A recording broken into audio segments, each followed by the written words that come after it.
चलिए ये हो गया डायमीटर। और डायमीटर का हिंदी होता है व्यास। हम क्या कहते हैं इसे? व्यास। वृत्त की सबसे लंबी जीवा केंद्र से होकर गुजरती है। किससे होकर? केंद्र से होकर गुजरती है। और इसे कहते हैं, इसे क्या कहते हैं? व्यास। व्यास। क्या कहते हैं? व्यास। व्यास का इंग्लिश होता है डायमीटर।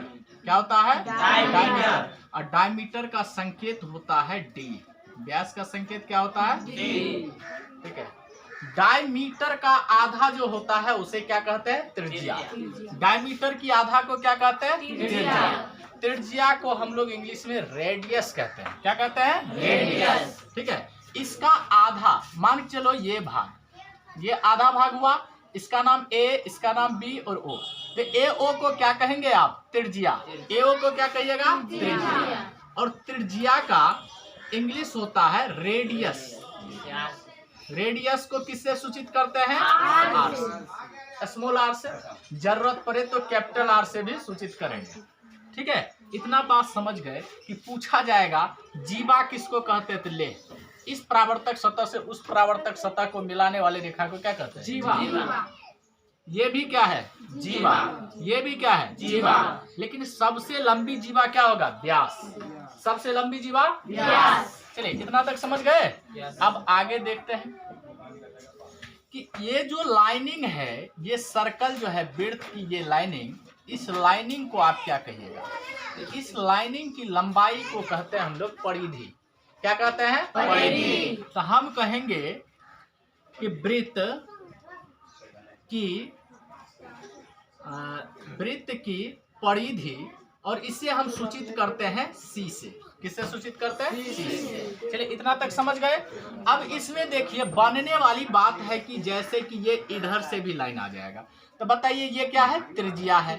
तो केंद्र से जो भी परावर्तक सतह पर आएगा उसे हम क्या कहेंगे? त्रिज्या। क्या कहेंगे? त्रिज्या। जहां भी जाएगा, मान चलिए इधर आ गया तो ये क्या है? त्रिज्या। इधर चला है, क्या है? त्रिज्या। समझ में आ रहा है ना? लेकिन दो त्रिज्याओं के बीच के जगह को, ये दो त्रिज्या के कहाँ है? बीच में है ना? तो दो त्रिज्याओं के बीच के जगह को वृत्त में क्या कहते हैं? तो दो त्रिज्याओं के बीच के जगह वृत्त में हम कहते हैं उसे त्रिज्यखंड। दो त्रिज्याओं के बीच के जगह को क्या कहते हैं? त्रिज्यखंड। त्रिज्यखंड। त्रिज्यखंड। ध्यान दीजिए यहाँ, त्रिज्या जो है व्यास का क्या होता है? आधा। इसका फॉर्मूला क्या हो जाएगा? व्यास का आधा मतलब d/2। त्रिज्या क्या होता है? व्यास का आधा, इसीलिए d/2। लेकिन व्यास जो है दो त्रिज्याओं को मिलाकर न बनाया जाएगा, तो कितने त्रिज्या मिलेगा? दो। तो यहाँ क्या लिखेगा? 2r। कंप्लीट। वृत्त की परिधि, इसका फॉर्मूला होता है 2πr। क्या होता है? 2πr। ठीक है। और त्रिज्यखंड ये बना, त्रिज्यखंड का क्षेत्रफल का फॉर्मूला होता है, त्रिज्यखंड का क्षेत्रफल ये फॉर्मूला होता है θ/360 डिग्री। और थीटा किसे कहते हैं? दोनों त्रिज्या जिस कोण से परावर्तक सतह पर जाकर टकराते हैं उसे क्या कहते हैं? थीटा या कोण। तो ये थीटा जितने डिग्री का हो तो θ/360 डिग्री, ये जो है 360 डिग्री का भाग होगा, क्योंकि चारों तरफ के गोलाई को कितने डिग्री कहते हैं? 360 डिग्री। और इसमें ये छोटा सा है तो 360 डिग्री का भागे ना है। इसके बाद क्या लिखेंगे? πr²।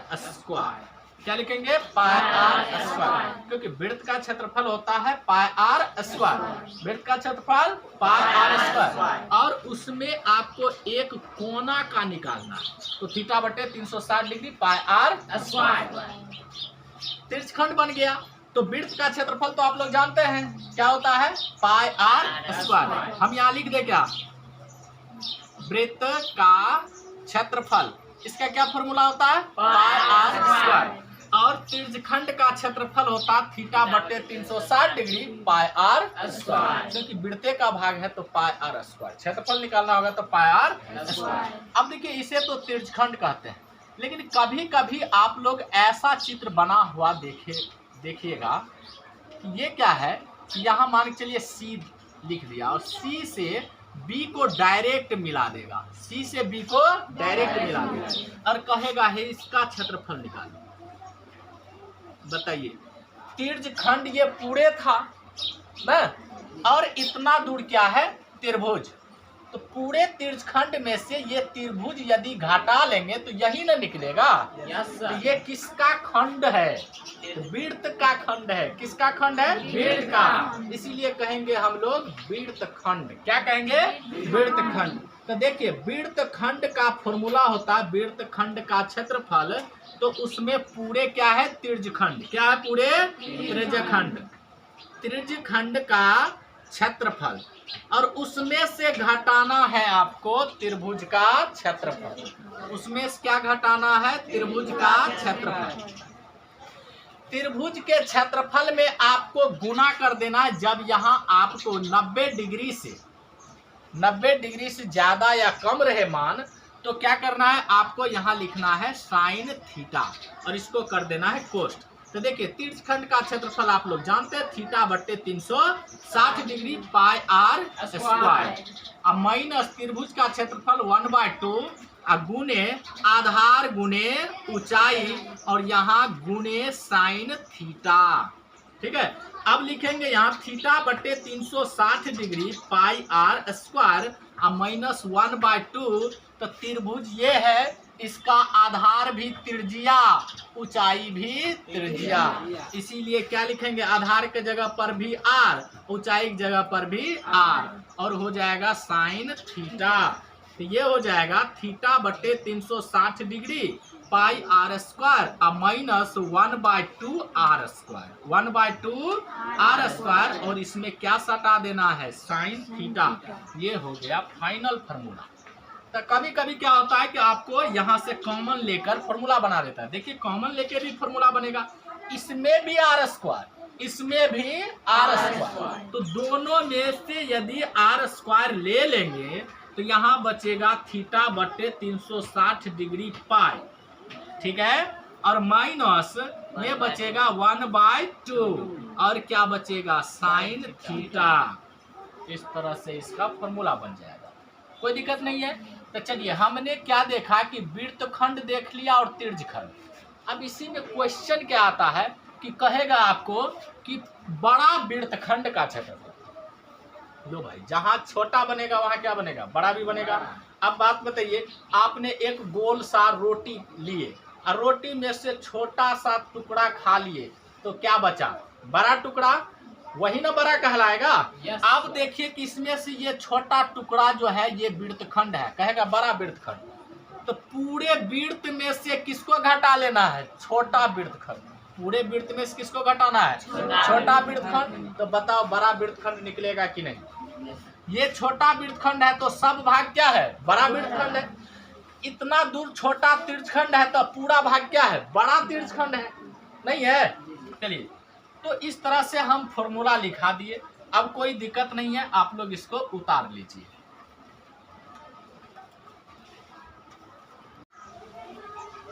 अब देखो ये दो क्वेश्चन को डील करेंगे और इससे पहले हम जान लेते हैं, तिर्यकखंड जान लिए, वृत्तखंड जान लिए, लेकिन क्या होता है जब इसको 4 भाग कर दिया जाए, ये हो गया कितने भाग? 4 भाग। ठीक है, इसका नाम A B C D। ध्यान दीजिए, ये 4 भाग कर दिए हैं, तो बताइए चारों तरफ के ये गोलाई को कितने डिग्री कहते हैं? 360 डिग्री। ये कितने डिग्री का होता है? 360 डिग्री। और 360 डिग्री होता है, इसको कितने भाग में बांटना है? 4 भाग में। कितने भाग में? 4 भाग में। 4 से यदि भाग दीजिएगा, 4 इकाई 4 नमा 36, यानी कितने डिग्री बनेगा? 90 डिग्री। ये कितने कितने डिग्री का बनेगा? 90 डिग्री का।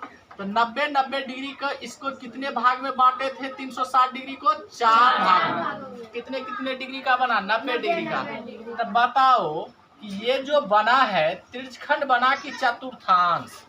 चतुर्थांश बना, क्योंकि वृत्त का ये कौन भाग हो गया? चौथा भाग।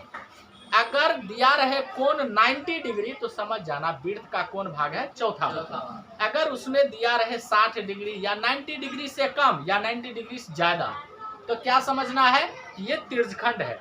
और यदि 90 डिग्री दिया रहे कोण तो क्या समझना है, चतुर्थांश है। 90 डिग्री दिया हुआ है तो ये क्या हो गया, चतुर्थांश। क्या हो गया, चतुर्थांश।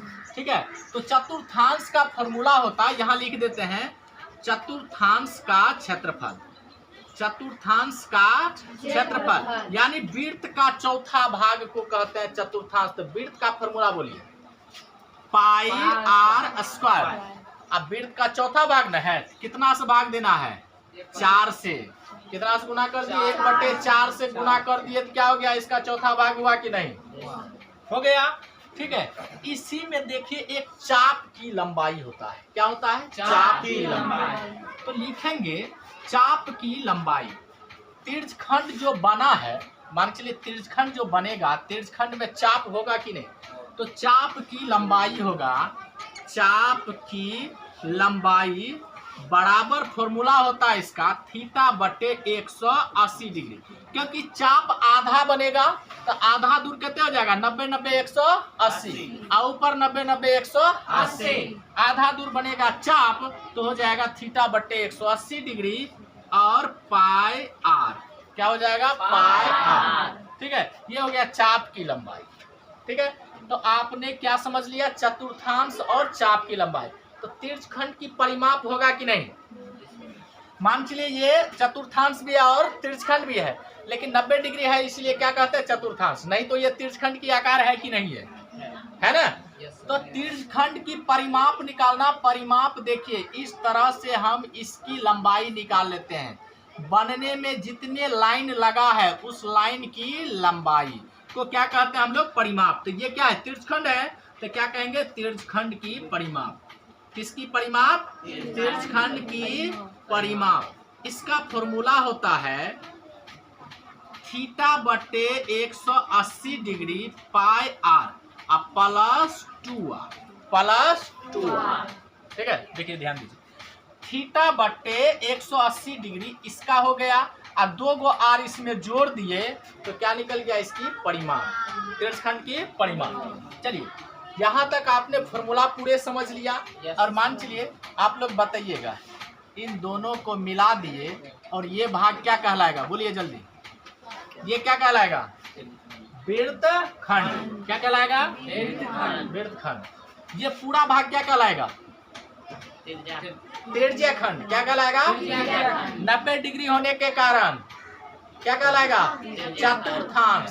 90 डिग्री होने के कारण चतुर्थांश। अब ऐसे किस आकार का, तिर्यकखंड। और ये भाग क्या कहलाएगा, वृत्तखंड। कंप्लीट। अब पूरा भाग क्या है, वृत्त। पूरा भाग क्या है, बताइए, डी से बी तक की लंबाई, व्यास। डी से बी तक की लंबाई, वृत्त में सबसे बड़ी जीवा व्यास। वृत्त में सबसे बड़ी जीवा व्यास। व्यास को बनाने के लिए कितना त्रिज्या को जोड़ना होगा, 2 त्रिज्या को जोड़ना होगा। जैसे डी से ओ और ओ से बी दोनों को जोड़ देंगे तो क्या बन जाएगा, व्यास। ठीक है, कंप्लीट। अब हम क्या करते हैं, इन 2 क्वेश्चन को डील करते हैं, फिर आगे बढ़ेंगे। ठीक है, तो एक वृत्त का व्यास दिया हुआ 14 सेंटीमीटर। हम इसको नंबरिंग कर देते हैं, पहला नंबर बना रहे हैं और ये कौन सा है, दूसरा नंबर। ठीक है, तो हम लिखेंगे पहले नंबर में वृत्त का व्यास। वृत्त का व्यास, व्यास को किससे सूचित करते हैं, डी से। कितना सेंटीमीटर, 14 सेंटीमीटर। निकालना क्या है, त्रिज्या। क्या निकालना है, पहले देखिए व्यास का भी फॉर्मूला, व्यास भी रहेगा उसका भी फॉर्मूला है, लेकिन क्या करेंगे हम उतना काहे टेंशन पाले, डायरेक्ट क्या ले लेते हैं, त्रिज्या निकाल लेते हैं। त्रिज्या निकालने के लिए एक बात बताइए कि त्रिज्या व्यास का क्या होगा, आधा। त्रिज्या व्यास का आधा होगा, तो हम लिखेंगे त्रिज्या इक्वल व्यास का आधा। व्यास का आधा डिवाइड 2। तो डी का मान बोलिए, 14/2 कट के हो जाएगा 7 सेंटीमीटर। त्रिज्या निकल गया। अब निकालना है क्षेत्रफल। तो क्षेत्रफल में क्या चाहिए, आर चाहिए कि नहीं, पाई का मान क्या होता है, पाई का मान 22/7 होता है 22/7। हमेशा क्या होता है 22/7। और जब कोई मान दे दे तो उस मान को लेना है। जैसे 3.14 दे देता है, कभी कभी कुछ और मान दे देता है, ठीक है, तब लेना है। और नहीं दिया रहे मान तो क्या लेना है 22/7। चलिए, तो लिखना है क्षेत्रफल। तो लिखिएगा यहाँ वृत्त का क्षेत्रफल। फॉर्मूला बोलिएगा, बोलिए पाई आर स्क्वायर। पाई की जगह पर, त्रिज्या की जगह पर 7 गुने 7, क्योंकि आर को कितने बार लिखना है 2 बार। तो 7 गुने 7। बता, एक 7 से एक 7 कट गया। क्या बताओ इसमें 22 गुने 7 कितना हो जाएगा 154। 22 सत्ते 154। सेंटीमीटर है, सेंटीमीटर देगा, लेकिन क्षेत्रफल है तो मात्रक होता है इसका स्क्वायर। क्षेत्रफल का मात्रक स्क्वायर। अब देखिए परिधि निकालना है। इसी में वृत्त का परिधि, वृत्त का परिधि। परिधि को किससे सूचित करते हैं सी से। फॉर्मूला बोलिए 2 पाई आर 2 पाई आर। 2 गुने 22/7 और त्रिज्या की जगह पर बोलिए 7। 7 कट गया, 22 दूना 44। ये परिधि लंबाई न है चारों तरफ की, तो इसीलिए इसको क्या करेंगे सेंटीमीटर आंसर। इसमें स्क्वायर नहीं होगा क्योंकि क्षेत्रफल का मात्रक स्क्वायर होता है। तो ये पूरे के पूरे समझ में आ गया। अब दूसरा क्वेश्चन है, चलिए इसको मिटा देते हैं। दूसरा क्वेश्चन है 60 डिग्री कोण वाले। तो बताइए आप लोग कि थीटा का मान कितना डिग्री दे दिया 60 डिग्री। थीटा का मान 60 डिग्री, ठीक है। अब त्रिज्यखंड की त्रिज्या 7 सेंटीमीटर है। त्रिज्या कितना सेंटीमीटर 7 सेंटीमीटर। तो क्षेत्रफल मतलब किसका क्षेत्रफल त्रिज्यखंड का क्षेत्रफल और परिमाप ज्ञात करना। यहाँ क्या लिखना है त्रिज्यखंड का क्षेत्रफल। फॉर्मूला बोलिएगा थीटा बटे 360 डिग्री और पाई आर स्क्वायर। थीटा की जगह पर 60 बटे 360 डिग्री। अब पाई का मान 22/7। त्रिज्या का मान 7 गुने 7। 7 कटा, 7 से कटेगा 0 0 काट दीजिए पहले। 6 का 6 छछा के 36। 2 से कटेगा 2 तिया 6 और 2 से 11 बार में ये कट जाएगा। 11 सते 77 अब बट्टे 3 सेंटीमीटर स्क्वायर होगा कि नहीं होगा होगा, क्योंकि क्षेत्रफल है इसका मात्रक सेंटीमीटर स्क्वायर। ये हो गया आंसर। अब लिखना है त्रिज्यखंड की परिमाप। तो यहाँ लिखना है त्रिज्यखंड की परिमाप। फॉर्मूला बोलिएगा त्रिज्यखंड की परिमाप बोलिए थीटा बटे 180 डिग्री। और क्या लिखना है pi R plus 2r। Pi R plus 2r। Theta की जगह पर 60 डिग्री अब बटे 180 डिग्री। अब पाई का मान बोलिए 22/7। इसके बाद त्रिज्या का मान बोलिए 7। अब प्लस 2 और गुने आर का मान 7। क्या होगा 7। तो देखिए 7 और 7 कट गया, ये 0 से 0 कट गया। 6 का 36 के 18। अब नहीं कटेगा।